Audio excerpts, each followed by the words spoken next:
जरूर अल्लाह के नबी अलैहिस्सलाम की जीवनी को बयान किया और किया। जब हमने खोज कर देखा, जब हमने पढ़ा तो मिला, वहां पर मिला त्रिशदशो दश वर्षा भार गोविंदेन नग्निकाम एकविंशति वर्षा वा सप्रा वर्षा वाप्नुयात। 30 बरस का मर्द 10 बरस की लड़की से, ऐसी लड़की से जिसको हैज का खून ना आया हो। हैज का खून किसको बोलते हैं? बालिग लोग, शादीशुदा लोग जानते। त्रिशदशो दश वर्षा भार गोविंदेन नग्निकाम। 30 बरस का मर्द 10 बरस की लड़की से विवाह कर सकता। महाभारत कह रही है, देख रहे, ये कोई हदीस नहीं है, ये कोई अरबी के जुमले नहीं है, ये मंत्र है, संस्कृत का श्लोक है महाभारत का। उसमें लिखा त्रिशदशो दश वर्षा भार गोविंदेन नग्निकाम।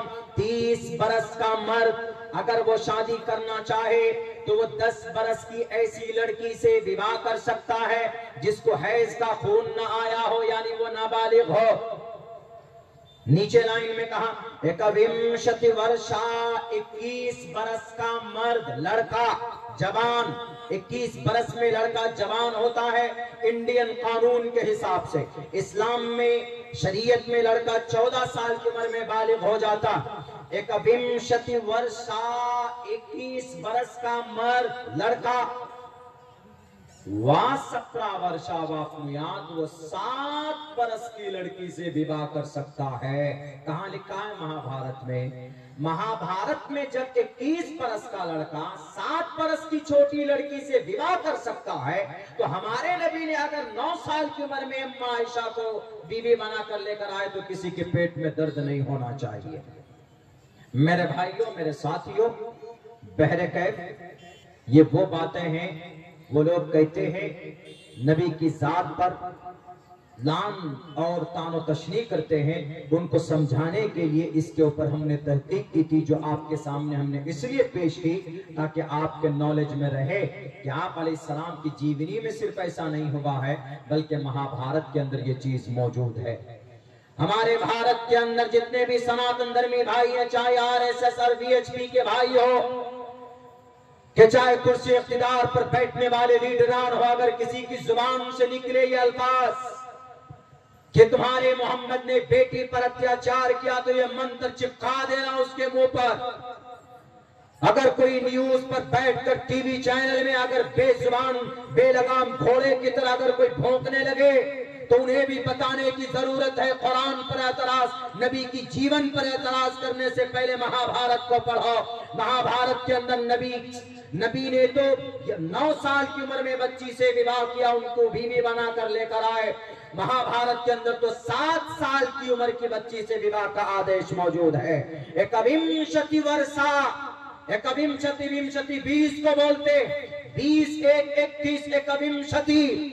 एकम 1 द्वे 2 त्रीणी 3 चत्वारी 4 पंचावती 5 षट 6 को बोलते हैं, सप्त 10 को बोलते हैं, और अष्ट 8 को बोलते हैं, नव 9 को बोलते हैं, दशा 10 को बोलते हैं, एकादशा 11 द्वेदशा 12 त्रयोदशा 13 चतुर्दशा 14 पंचादशा 15 षोडशा 16 सप्तादशा 17 अष्टोदशा 18 नवदशा 19 विंशति 20। मैंने 1 से लेकर 20 तक की गिनती संस्कृत में आपको इसलिए सुनाई है ताकि पता चले कि लफ्ज 20 संस्कृत में विंशति बोला जाता है 20 को। और यहाँ मंत्र में लिखा है एकविंशति वर्षा वा, एकविंशति वर्षा 21 वर्ष का, वर्षा बरस को संस्कृत में वर्षा बोलते हैं। एकविंशति वर्षा वा सप्रा वर्षा वाप्नुयात। अगर कोई समाज के अंदर अगर कोई 21 बरस का लड़का अगर कोई 7 बरस की लड़की से विवाह करना चाहता है तो कर सकता है। दिग्विजय सिंह 70 साल की उम्र का है, कहा मध्य प्रदेश का, कांग्रेस का नेता, 20 साल की हीरोइन से शादी की, उस पर कोई उंगली नहीं उठा। अभी केरला में एक 50 साल का लंबे दाढ़ी वाला बूढ़ा आदमी कोई एक्टर है, उसने 30 साल की यंग हीरोइन से शादी की, उस पर किसी के पेट में दर्द नहीं होगा। आपके मोहम्मद ने ऐसा क्यों किया? आपके मोहम्मद ने ऐसा क्यों किया? हमारे मोहम्मद ने जो जो किया है, करोगे तो दुनिया में शांति आएगी। मोहम्मद ने जो बताया है करोगे तो दुनिया को इंसाफ मिलेगा।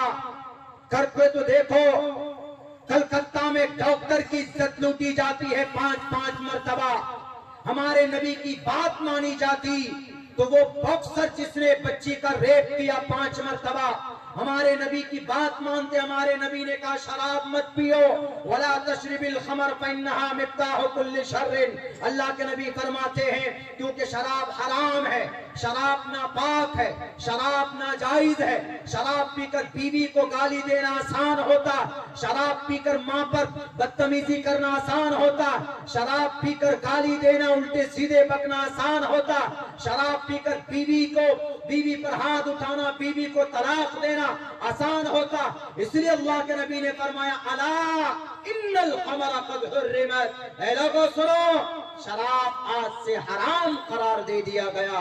और कुरान में कहा इन्नमल खम्रु वल मैसुर वल अंसाब वल अज़लाम रिजसुम मिन अमलि शैतान। शराब पीना, जुआ खेलना, पबजी गेम खेलना, फ्री फायर गेम खेलना, मोबाइल में बैठकर अपने कीमती वक्त को बर्बाद करना, ये सब के सब शैतानी अमल में से है। अल्लाह के नबी की माना बात अगर मानते तो वह शराब न पीता, वो बॉक्सर शराब न पीता। 5 बोतल शराब पीती उस जालिम ने जिस दिन डॉक्टर अहाना का रेप किया उसने। 5 बोतल शराब पीकर उसको मारता, थप्पड़ मारता, उसके शीशे को आंख में घुसा देता, उसकी हथकड़ी, उसके हथेली की हाथ, उसके हाथ तोड़ दी जाती, उसकी कमर की रीढ़ की हड्डी तोड़ दी। किस वजह से? बिकॉज ऑफ शराब। और शराब के ऊपर पाबंदी किसी ने लगाई है इस जमीन पर तो नबी पाक अलैहिस्सलातु वस्सलाम ने लगाई। अगर नबी की बात पर अमल होता तो वह शराबी न बनता, अगर वह शराब न पीता तो डॉक्टर अहाना की इज्जत न लूटता, आज वो रेपिस्ट भी नहीं बनता और डॉक्टर अहाना आज जिंदा होती। तो हमारे नबी तो वो है कि जिसकी बातों पर अमल करने से फायदा होगा ना, सिर्फ नाम सुनकर गाली देना या उल्टा सीधा बोलने से कोई प्रॉफिट नहीं है, कोई फायदा नहीं मेरे भाइयों। लेकिन आज इस वक्त जो कुछ लोगों को हिम्मत हो रही है हमारे खिलाफ कुछ करने की, वो यकीनन हमारे अमल बद का नतीजा। अभी एक साहब कह रहे थे कि आपको थोड़ा वक्फ बिल पे भी बोलना। ये वक्फ बिल जब बात सामने आई तो बोल ही देते। जो वक्फ के ऊपर बिल आ रहा है पता है क्या है? वक्फ की प्रॉपर्टी के ऊपर, इसमें भी हमारे लोगों ने ही, हमारे लोगों की गलत करतूत की वजह से mister prime minister mister Modi ji एक कानून ला रहे हैं। इसलिए हमारे जितने भी प्रॉपर्टी है तकरीबन 9.5 लाख एकड़ जमीन है, किसके पास? मुस्लिम वक्फ बोर्ड के पास 9.5 लाख एकड़ जमीन। पूरी दुनिया में इतना बड़ा बोर्ड कहीं नहीं है। यानी हमारे हिंदुस्तान में सबसे ज्यादा जमीन डिफेंस के पास है, आर्मी लोगों के पास, यानी उस सेक्शन में है। दूसरे नंबर पर सबसे ज्यादा जमीन जो है वो रेलवे के पास है, रेलवे उनके पास जमीन है। तीसरे नंबर पर सबसे ज्यादा जमीन मुस्लिम वक्फ बोर्ड के पास है, 9.5 लाख एकड़ जमीन। 9.5 लाख एकड़ जमीन, इतनी जमीन क्या आप अंदाजा नहीं लगा सकते। तो नीयत बिगड़ गई ना देखकर मिस्टर प्राइम मिनिस्टर की, मिस्टर मोदी जी की, कहा कि चलते चलते इन पर भी कब्जा कर लो। लेकिन मेरे भाइयों मैं बताऊं इसका भी जिम्मेदार मुसलमान है। कैसे? मैं आपके सामने में कुछ डिटेल्स पेश करता हूं। 9.5 लाख एकड़ जमीन है और कुछ बिल्डिंग है बड़े बड़े शहरों में, कलकत्ता, हैदराबाद, पुणे, मुरादाबाद, मुंबई वगैरह वगैरह बिल्डिंग है, फ्लैट है। पहले लोग करते थे, 1950 तक तो बहुत डोनेट किया। प्रॉपर्टी वाला है, जमींदार कोई नहीं है, मर रहा है तो मरने से पहले डोनेट कर दिया हमने, वक्फ कर दिया इसको अल्लाह के नाम पर। तो उन जमीनों के ऊपर कहीं पर कंपनी बनी हुई है, उसका किराया आ रहा, कहीं पर मोबाइल टावर है उसका किराया आ रहा, कहीं पर होटल है तो उसका किराया आ रहा, कहीं पर कोई सरकारी काम है, कोई इंस्टीट्यूट है तो उसका किराया आ रहा। इतनी आमदनी वक्फ बोर्ड की है कि पूरे भारत में 25 से 30 करोड़ मुसलमान है ना, हर एक मुसलमान को महीने में 1-1 लाख रुपए मिल सकता, इतनी आमदनी है वक्फ बोर्ड के पास। लेकिन आप में से किसको मिला? वक्फ बोर्ड से कोई पैसा मिला किसी को?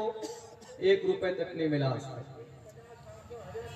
तो जो लोग चेयरमैन बने, वक्फ की प्रॉपर्टी को कोई नहीं बेच सकता, न चेयरमैन बेच सकता, न मुतवल्ली बेच सकता है, न उसका कर्ता धर्ता देख सकता है, बेच सकता है, सिर्फ उसकी निगरानी कर सकता है। जो भी चेयरमैन का वक्फ बोर्ड का चेयरमैन बनेगा, वो सिर्फ उसकी फायदा के लिए इस्तेमाल कर सकता है, कौम समाज के लिए। भाई यहाँ पर जमीन है, चलो ये जमीन खाली है, वक्फ बोर्ड की एक हॉस्पिटल बना दो, लोग फायदा उठाएंगे, ये कर सकता, उसको बेच नहीं सकता।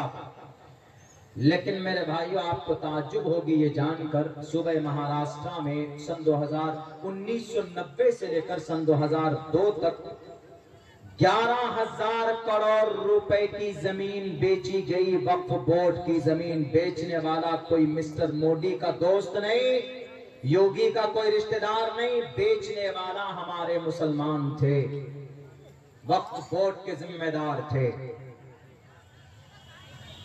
अगर वक्फ बोर्ड की आमदनी आती, तो जो आपका मदरसा है ना, दीवारों में सुराख हुए हुए, ये लॉकडाउन से ये मदरसा खबर की तरफ जा रहा था, इसमें पढ़ने वाले बच्चों की तादाद होनी चाहिए थी, आलीशान ये मदरसा दिखना चाहिए था, असातिज़ा को बेहतर से बेहतर तनख्वाह मिलनी चाहिए थी, इसकी बिल्डिंगें शानदार होनी चाहिए थी। अगर इन 4.5 लाख वक्फ बोर्ड की जो 4 लाख एकड़ जमीन जो बाज़ाब्ता बोर्ड में रजिस्टर्ड है, अगर उन पैसों का सही इस्तेमाल होता तो आपकी बस्ती का ये मदरसा गरीब ना होता। आपको चंदा करके, जलसा करके आपको चंदा करने की जरूरत नहीं थी। आप जिस मस्जिद में इमाम रखते हो, उस मस्जिद में इमाम को तनख्वाह देने के लिए आप बाज़ाब्ता चंदा करते हो, पैसा जमा करते हो, तब जाकर तनख्वाह देते हो। अगर वक्फ बोर्ड की आमदनी का सही इस्तेमाल होता, अब्दुल्ला खुलकर कहने के लिए तैयार है, अगर आप कहेंगे तो पत्थर पर लिखकर देने के लिए तैयार हो, कसम खाकर ये बात कही जा सकती है, हमारे इमाम को 10,000 रुपए नहीं, 20-20, 25-25 हजार रुपए की तनख्वाह उनको दी जा सकती थी वक्फ बोर्ड की तरफ से, और बेहतर जिंदगी गुजार सकते थे हमारे इमाम किराम। मदरसा चलाने के लिए चंदा करने की जरूरत नहीं पड़ती, मकतब चलाने के लिए 200-200 रुपए का चंदा करने की नौबत नहीं आती उलमाए किराम को। इन वक्फ बोर्ड की आमदनी से मदरसा चलता। लेकिन अल्लाह तबारक व तआला भी ऐसे जालिमों को मुसल्लत करता है, जब करता है जब इस उम्मत के नालायक और हराम खोर लोग जब कुर्सी इख्तिदार पर बैठते, जब इस उम्मत के लोग ये अपनी ज़मीर को बेच डालते हैं, अपने ईमान को बेच डालते हैं अपनी ऐश की जिंदगी को मुकम्मल करने के लिए, तो अल्लाह तबारक व तआला जालिमों को मुसल्लत करता कि लोग तुमने कौम के साथ गद्दारी की, मैंने वक्फ की चीजें इसलिए रखी है ताकि गरीबों की मदद हो सके। पूरे भारत के अंदर कोई मेडिकल कॉलेज है वक्फ बोर्ड की? नहीं है। क्यों नहीं है? जो करोड़ों रुपए की आमदनी है तो कहां जाता है? इन नेताओं के पेट में जाता। वक्फ बोर्ड के अभी तक चेयरमैन के पेट में जाता। आज तक एक भी इंस्टीट्यूट नहीं है कि हम अपने बच्चियों को या बच्चों को डॉक्टर बना सके। अगर डॉक्टर बनाना है तो उसमें नीट में बिठाना जरूरी होगा, तो नीट के लिए 2 साल की कोचिंग सेंटर चाहिए, बच्चों की सही कोचिंग चाहिए, उनकी ट्रेनिंग चाहिए। एक भी कोचिंग सेंटर नहीं है भारत के अंदर मुसलमानों के पास। डीएम मिनिस्टर बनना है, आपके बच्चों को बनाना है, तो उसके लिए आईएएस के लिए कोई बेहतर से बेहतर कोचिंग सेंटर होना चाहिए। तो कोई कोचिंग सेंटर नहीं बनाया आज तक वक्फ बोर्ड वालों ने, वक्फ बोर्ड के बड़े बड़े जिम्मेदारों ने कोई मदरसा नहीं बनाया, कोई मदरसा नहीं चलता है। इसीलिए अल्लाह ने कहा कि ये तो कौम के लिए होना चाहिए, ये पैसा, इन पैसों से मदरसा चलना चाहिए, इन पैसों से मकतब चलना चाहिए, इमामों को तनख्वाह मिलनी चाहिए, मदारिस चलने चाहिए। वक्फ बोर्ड की प्रॉपर्टीज, आप कहेंगे कि मौलाना अब्दुल्ला आप कैसे बात कर रहे हैं? इमाम अबू हनीफा की जिंदगी देखो, शहरे दमिश्क के अंदर 65 मदरसा वक्फ बोर्ड के प्रॉपर्टी से चलता था। मुसलमानों, आज घर घर जाकर जीमेल के जरिए से आप जो वहां पर शहादत दे रहे हो ना कि हम जीमेल भेजकर विरोध करेंगे, कुछ नहीं होने वाला। इस बिल पर भी रुकावट पैदा किया जा सकता, रोका जा सकता। लोकसभा के अंदर भारतीय जनता पार्टी के लोग ज्यादा, 3 जगह पर बिल पास होता, लोकसभा, राज्यसभा, राष्ट्रपति के पास। लोकसभा में मिस्टर मोदी के दोस्त ज्यादा, राज्यसभा में किसके दोस्त ज्यादा? मिस्टर राहुल गांधी के दोस्त ज्यादा है ना। लोकसभा में उनके लोग ज्यादा, राज्यसभा में सिर्फ 100 मेंबर है बीजेपी के पास, 140-42 मेंबर तो राहुल गांधी के पास है ना। राहुल गांधी चाहे तो चुटकियों में इस बिल को रोक सकता है, लेकिन नहीं चाहते। क्यों? क्योंकि वो भी वही चाहता है जो मिस्टर मोदी चाहते हैं। इसीलिए इन लोगों से रुक पूछ करके हमने आपको वोट दिया है। हमारी प्रॉपर्टी लूटने की बारी आई, आप सपोर्ट कीजिए। एक लफ्ज नहीं बोला इन सेकुलर नेताओं ने, इन जालिमों ने। मेरे भाइयों, मेरी बात थोड़ी कड़वी होती है लेकिन मबनी पर हकीकत है। मेरी बातों से किसी को तकलीफ जरूर पहुंच सकती है, लेकिन जीमेल के जरिए से ये तो हमारे अकाबिर मेहनत कर रहे हैं बेचारे। वो समझिए कि कुफरिस्तान में अजान पढ़ने का काम कर रहे हैं, वरना इसका आसान सा रास्ता ये है कि जहां बिल पास होगा, जहां रोक सकते हैं, वहां तो भाई सेक्युलर पार्टी के लोग ज्यादा हैं। राज्यसभा में 42 के 142 मेंबर हैं, उधर 100 ही मेंबर है, तो वहां पर रोको 142 मेंबर को, कहो अरे तुम कोई भी घर से बाहर मत निकलना, राज्यसभा के घर से। जिस दिन इसके ऊपर वोटिंग होगी तो सब वहीं रहना। ये मत कहना कि हमने ना वोट किया, ना हमने समर्थन किया, ना हमने खिलाफ किया, हमने वॉकआउट किया। कम वक्त वॉकआउट मत करना, वहीं पर रहना, वोट करना, तब देखेंगे आपकी सेक्युलरिज्म बैरक है। तो मेरे भाइयों, इस वक्त की प्रॉपर्टी से इस उम्मत का बहुत बड़ा फायदा हो सकता था, लेकिन नहीं हुआ, नहीं होने दिया। क्यों? क्योंकि हमारे ही लोग बेईमान बन गए, हमारे ही लोग जिनको हमने चेयरमैन बनाया वही लुटेरा बन गए।